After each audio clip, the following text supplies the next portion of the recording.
Hey guys, Darren here. Welcome to Mayhem Country Living. Yes, it's the guy from the internet, and I'm going to show you how I taught my wife how to make the best bread ever. I'm kidding. She found this recipe, and holy cow, it is easy, and it really makes some good bread. You'll just have to watch it. Tell me what you're doing, lady. Yeast in the water.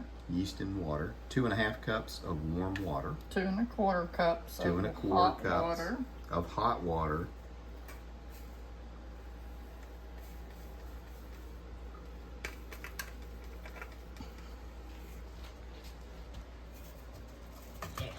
Might as well. What and next? then 3 3/8 teaspoon of yeast. That's a lot of yeast. Oh, I just dumped some too. That's 3, and we're just gonna Yeah, give it a little extra. there you go. Okay, what next? 1/3 cup of sugar, There we go. and I need 1/3 cup.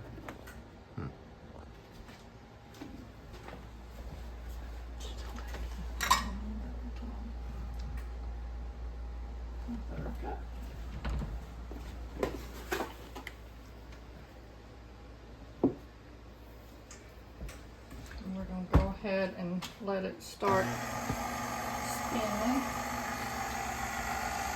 There we go. More to come. Now, 2 1/4 teaspoons of salt, and all that gets mixed in. They say you don't have to use the salt if you use salted butter, Mm-hmm. but it's fine. And then 1/3 cup. This is the interesting thing. It's powdered milk. 1/3 cup of powdered milk. Mm-hmm. And she actually measures. What? I wish you could have shown that glare on camera. Here, give it to me again. Give it to me again. I'm going to give you some. There's not going to be a glare. Okay. Okay, now 8 1/4 cups of bread flour. All right, more to come. Okay, now we're using bread flour, okay? This will make 6 loaves of bread or 2 batches of 3 loaves. So, there we go. Just so you know. And this is $2 and $4.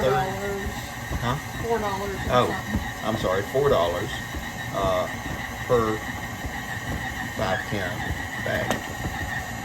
That's good. And then we're going to add 1 stick of softened butter. Oh, that's good stuff. We could add 2 sticks. I know what the recipe says. Okay. I can't see with your arm in the way. Well, I was trying to get it. Thank you.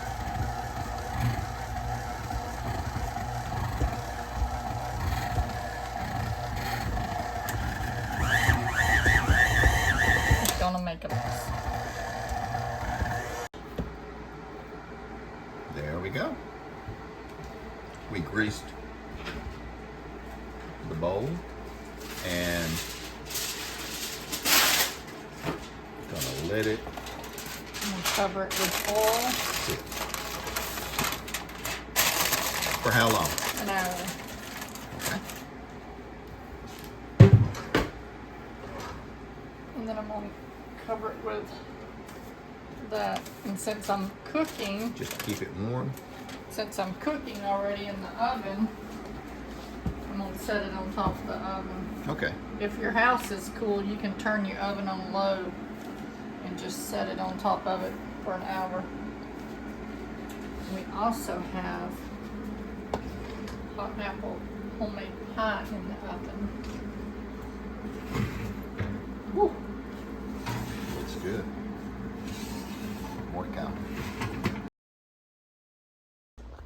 How about that? Look how well that bread rose, or the dough rose. I taught her everything she knows. What? Punch it. Punch it. Oh, you're so rough. You wish. Oh, it's so hot. This is a kid's show, lady. Ain't that nice? It is. Okay.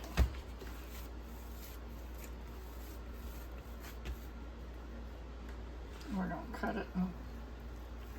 You actually use a dough cutter. I actually used the mixer with the dough hook on it. For sure. And a recipe. And I go by the recipe. Pioneers didn't go by recipes. They made the recipes. Well, they also died. Probably because they ate so good. Anyway, she's got these 3 parsed out.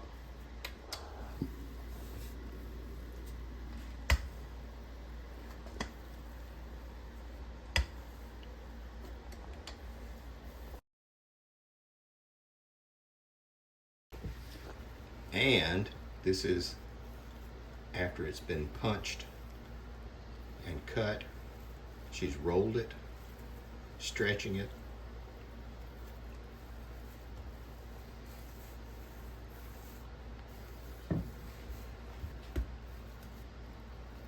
I have been told that that will actually help with the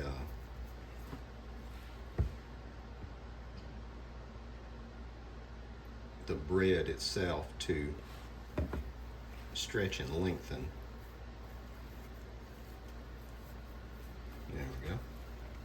Lightly oiling it, and that makes 3 pieces. More to come. There we go. Don't that look pretty? Yeah, and that's, we're not even doing a video. Pay no attention to the homemade apple pie with the lattice top. But the stretching helps to expand and stimulate the gluten, and it helps to make it gummier, I guess, which if you're gluten intolerant, it's a shame. You shouldn't be in this house. But it's a really good thing. That's part of what the kneading process does. But ain't that pretty? More to come. All right, guys, now the bread has to sit and rise for another hour, and she's cutting the stove on just to bring a little heat up through the stove. And man, this is gonna be good bread. We're taking it to church with us tonight, as well as the apple pie and the cake. It's gonna be good.